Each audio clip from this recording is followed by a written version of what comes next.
காதர் தான் சொன்னான். காதரா எங்க உனக்கு இப்போ என்ன பண்ண?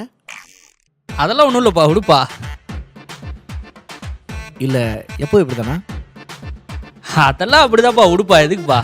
ஒரு நாளைக்கு 10லேருந்து 15 முறையா இல்லை அதுக்கு மேலேயா? அதெல்லாம் கணக்கே இல்லைப்பா, ஒன்றும் இல்லைப்பா, விடுப்பா. ஓகே சரி நீ போகலாம். சரிப்பா, வரப்பா.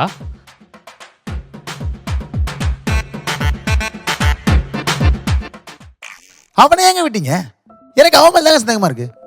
அவன் எடுத்துருக்க மாட்டான். எப்படி சொல்றீங்க? எடுத்துருக்க மாட்டான். எப்படிங்க சொல்றீங்க? உங்கள் கடை சமோசாவில் என்ன போடுறீங்க? உருளைக்கிழங்கு போடுறோம். ஓகே ஏங்க உருளைக்கிழங்கா வெடுக்காதுங்க என்னங்க சம்பந்தம்? அவனுக்கு கேஸ் ட்ரபிள் இருக்குங்க. அதுக்கு அவனுக்கு கேஸ் ட்ரபிள் இருக்குது. அவன் கண்டிப்பாக உருளைக்கிழங்கு எடுத்துருக்க மாட்டான். அதேமாரி ஆசைப்பட்டு ஒரு சமோசா சாப்பிட்ருந்தாலும் இன்னொன்று எடுத்துருக்க மாட்டான். அதேமாரி அவன் எடுத்திருந்தாலும் டெய்லி எடுத்துருக்க மாட்டான். புரிஞ்சுதா?